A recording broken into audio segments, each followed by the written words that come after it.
எல்லாருக்கும் வணக்கங்க. இந்த பதிவில் நம்ம பார்க்கக்கூடியது கன்னிராசியில் பிறந்த நண்பர்களுடைய வாழ்க்கையிலையும் வாழ்வாதாரத்திலையும் வரக்கூடிய அக்டோபர் மாதத்தில் இந்த பிரபஞ்சம் எந்த மாதிரியான ஒரு மாற்றங்களை தரப்போகுதுன்றது பற்றி தானுங்க ஆதாரப்பூர்வமாக இந்த பதிவில் நம்ம பார்க்க போகிறோம். அக்டோபர் மாதம் 1ஆம் தேதி செவ்வாய்க்கிழமை அதிகாலை பூரம் நட்சத்திரம்னு சொல்லக்கூடிய பார்வதி அம்மன் அவதரித்த நட்சத்திரத்தில் சிம்ம ராசியில் மிதுன லக்னத்தில் தான் இந்த மாதம் பிறக்கப்படுது. அப்படி பிறக்கப்படக்கூடிய அக்டோபர் மாதம் கன்னிராசியில் பிறந்த நண்பர்களுக்கு சாதகமாக இருக்குமா அல்லது பாதகமாக இருக்குமா? கன்னி ராசியாதிபதி புதன். ராசியாதிபதி புதன் ஆட்சி பெற்று உச்சம் பெற்றிருக்கிற நிலையில தான் இந்த மாதம் பிறக்கப்படுது. ஆனாலும் புதன் அஸ்தமனத்தில் சூரிய பகவானோட சேர்ந்து முழுமையான அஸ்தம் நட்சத்திரத்தில் கிட்டத்தட்ட பார்த்திங்கன்னா 2வது பாதம் 163 டிகிரியில் சூரிய பகவானும், அதே அஸ்த நட்சத்திரம் 2வது பாதம் 163 டிகிரியில் நமக்கு புதன். ஸோ 2 பேருமே ஒரே நேர்கோட்டில் இருக்கக்கூடிய தருணத்தில் தான் இந்த மாதம் பிறக்கப்படுது. அப்போது அக்டோபர் மாதம் 1ஆம் தேதியிலிருந்து அக்டோபர் மாதம் 7ஆம் தேதி வரைக்கும் பெரிய லெவலில் மாற்றங்கள் இந்த கன்னிராசியில் நண்பர்களுக்கு நிச்சயமாக தராது இந்த பிரபஞ்சம். நான் ஒரு வண்டி வாங்கலாம்னு இருக்கிறேனுங்க, ஒரு வீடு வாசல் வாங்கி ரிஜிஸ்ட்ரேஷன் பண்ணலாம்னு இருக்கிறேனுங்க, இல்லை வீடு வாசல் கட்டலாம்னு இருக்கிறேனுங்க, இந்த மாதிரி ஒரு முக்கியமான விஷயங்கள், முக்கியமான வேலைகள் அந்த நேரத்தில் தவிர்த்துக்கிறது நல்லது.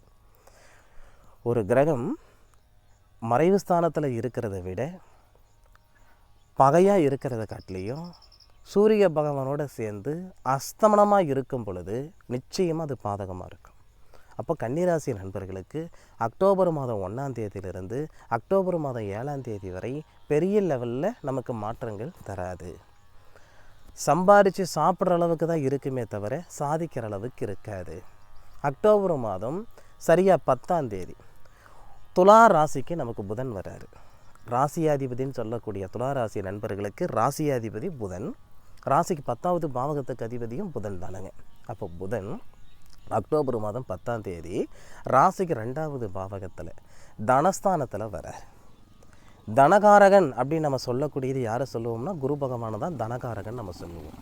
அப்போ தனகாரகனுடைய பார்வை, தனகாரகன் வக்ரம் பெற்று செவ்வாவுடைய சாரத்திலிருந்து உங்கள் ராசியில் படும். உங்கள் ராசியாதிபதி தனஸ்தானத்தில் அக்டோபர் 10ஆம் தேதி வரப்போகிறார். நீண்ட நாள் கனவு நிறைவேறப் போகுது.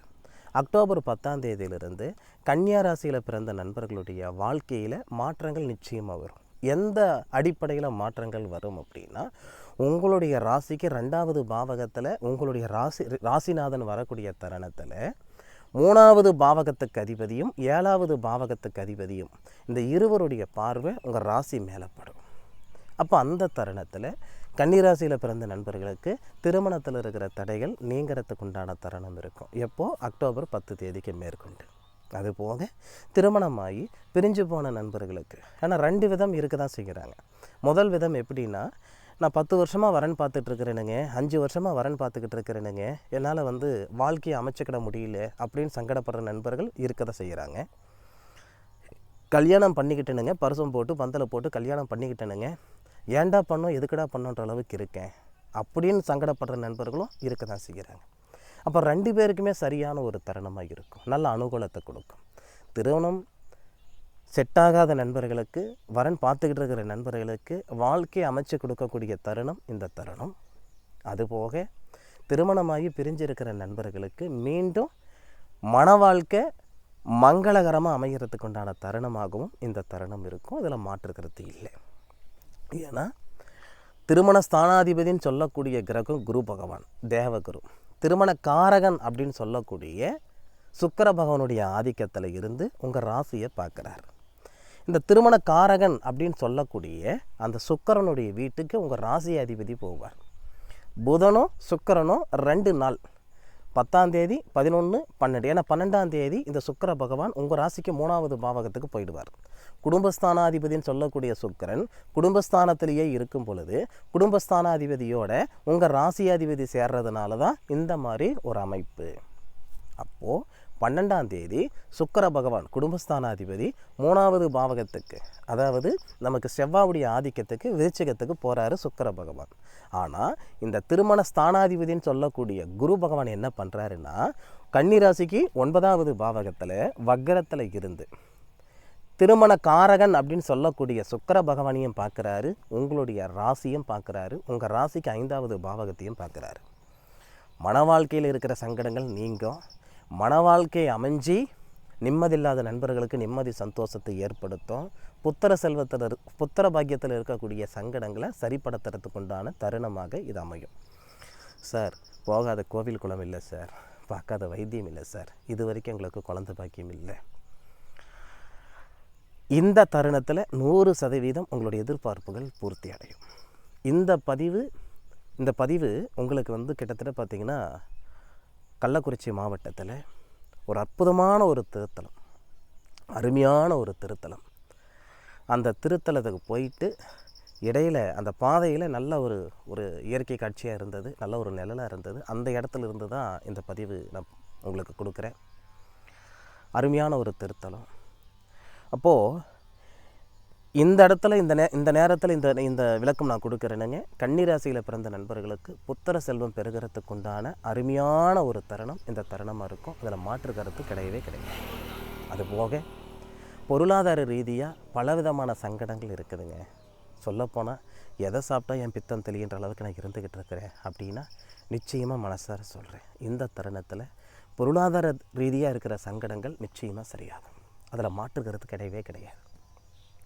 கழுத்து பிடிக்கிற அளவுக்கு கடன் பிரச்சனை இருக்குது சார், இருக்கலாமா இருக்க வேணாமான்ற மனநிலையில் இருந்துக்கிட்டு இருக்கிறேன்னாலும் உங்கள் ராசிக்கு 2வது பாவகத்தில் நமக்கு அந்த தனஸ்தானாதிபதின்னு சொல்லக்கூடிய சுக்கிர பகவான் ஆட்சியில் இருக்கும் பொழுது தனக்காரகன் சொல்லக்கூடிய கிரகம் உங்கள் ராசியை பார்ப்பார்.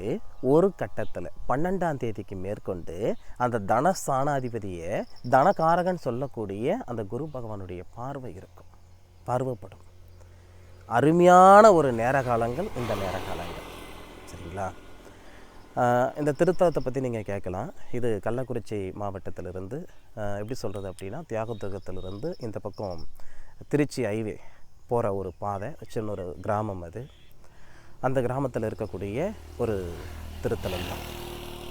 அது பங்குனி மாதம் மட்டும்தான் அந்த கோவிலில் மிகப்பெரிய ஒரு விசேஷமாக இருக்கும். சரிங்களா? அதை பற்றி பிறகு நான் சொல்கிறேன். அதே மாதிரி தன ரீதியாக இருக்கிற சங்கடங்கள் சரியாகும். சில பேருக்கு உடல் ரீதியாக இருக்கிற சங்கடங்கள் கண்டிப்பாக சரியாகும். ஏன்னா உடல் ஸ்தானாதிபதினு சொல்லக்கூடிய கிரகம் சுக்கிரன். இந்த கன்னிராசி நண்பர்களுக்கு மட்டும், நீங்கள் ஆணாக பிறந்திருந்தாலும் சரி பெண்ணாக பிறந்திருந்தாலும் சரி, அந்த உடல் ஸ்தானாதிபதியை குரு பகவான் பார்க்கும் பொழுது நிச்சயமாக நல்ல ஒரு தருணம் இருக்கும். சரிங்களா? 3வது பாவகத்துக்கு அதிபதினு சொல்லக்கூடிய அந்த செவ்வாய், அதாவது தகரிய ஸ்தானாதிபதினு சொல்லுவோம், அவர் 10வது பாவகத்தில் இருக்கிறாரு. அருமையான ஒரு நேர காலங்கள் இந்த ஒரு தருணத்தில். அதுபோக 4வது பாவகத்துக்கு அதிபதி சுபஸ்தானாதிபதியும் திருமணஸ்தானாதிபதியுடைய பார்வை நம்ம மேலே படுறது, அதுபோக அவர் வக்கரத்திலிருந்து படுறது உண்மையிலே ரொம்ப ரொம்ப நல்ல விஷயம். சரிங்களா? நிச்சயமாக இந்த சித்தலூர் அம்மன் கோவிலுடைய அருளால் அனுகிரகத்தால் நிச்சயமாக கன்னிராசி நண்பர்களுக்கு ஒரு நல்ல ஒரு தருணமாக இந்த மாதத்தில் இருக்க போகுது. சரிங்களா? சித்தலூர் திருத்தலம் அப்படின்ட்டு நீங்கள் கூகுளில் போட்டு பார்த்தீங்கன்னா இந்த திருத்தலத்துக்கெல்லாம் குடுப்பனை இருந்தால் தான் போக முடியும். அந்த மாதிரி ஒரு அருமையான ஒரு இடத்துல இந்த திருத்தலம் அமைஞ்சிருக்கு. சரியா? சித்தலூர் திருத்தலம், சித்தலூர் அம்மன் கோயில்னு சொல்லுவாங்க. சரியா? அப்போது இந்த மாதத்தில் 10ஆம் தேதியிலிருந்து ஒரு மாற்றம், 12ஆம் தேதியிலிருந்து இன்னொரு மாற்றம் வரப்போகுது. இந்த பொருளாதாரத்தில் இருக்கிற பிரச்சனையெல்லாம் சரியாகிறது 12ஆம் தேதியிலிருந்து. 10ஆம் தேதியிலிருந்து உங்கள் ராசியாதிபதி உங்கள் ராசியில் இருக்கக்கூடிய சூரிய பகவான்கிட்டேருந்து வெளியே வருவார். 2 முறை புதனாதித்ய யோகம் வரும். 1ஆம் தேதியிலேருந்து 10ஆம் தேதி வரைக்கும் புதனாதித்ய யோகம், 10 காசு பிரோஜனம் இல்லை. 17ஆம் தேதியிலிருந்து 31ஆம் தேதி வரைக்கும் புதனாதித்ய யோகம், அது உங்களுக்கு நிறைவாக இருக்கும். 17ஆம் தேதியிலிருந்து 31ஆம் தேதி வரைக்கும் புதனாதித்ய யோகம் இந்த கன்னிராசி நண்பர்களுக்கு இருக்குது. அது நல்ல பிரகாசமாக இருக்கும். சனி பகவானை பற்றி நம்ம சொல்லவே தேவையில்லை. 6வது பாவகத்தில் இருக்கிறாரு. சனி பகவான் 6வது பாவகத்தில் இருக்கிறது நல்லதும் கூட. 6வது பாவகத்துக்கு அதிபதி 6வது பாவகத்தில் இருந்து 12வது பாவகத்தை பார்க்கக்கூடிய ஒரு தருணமாக இருக்குது. இது நிச்சயமாக சாதகமான ஒரு தருணமாக இருக்கும். வெளிநாடு சம்மந்தப்பட்ட வேலை நான் செஞ்சுக்கிட்டு இருக்கிறேனுங்க, இல்லை நான் வெளிநாட்டில் வேலை செய்துக்கிட்டு இருக்கிறேனுங்க அப்படின்னு நினைக்கக்கூடிய கன்னிராசி நண்பர்களுக்கு இது நிறைவான ஒரு நேர காலங்களாக இருக்கும். சரிங்களா? நிச்சயமாக வரக்கூடிய அக்டோபர் மாதத்தில் கன்னிராசி நண்பர்களுக்கு ஒரு மாற்றங்கள் நிறைந்த ஒரு மாதம் அப்படின்றதில் மாற்று கருத்து கிடையாது. நிச்சயமாக நல்லதே நடக்கும். இந்த பதிவு கன்னிராசி நண்பர்களுக்கு உண்மையிலேயே பயனுள்ள ஒரு பதிவாக இருக்கும் அப்படின்னு நான் நம்புகிறேனுங்க. மீண்டும் அடுத்த ஒரு அற்புதமான தருணத்தில் உங்கள் அனைவரையும் சந்திக்கும் வரை உங்களிடமிருந்து விடைபெறுவது உங்கள் வீட்டு ஜோதிட நண்பனான காளிதாஸ் மணிகண்டன். திருச்சிற்றம்பலம். வாழ்க வையகம், வாழ்க வளம்.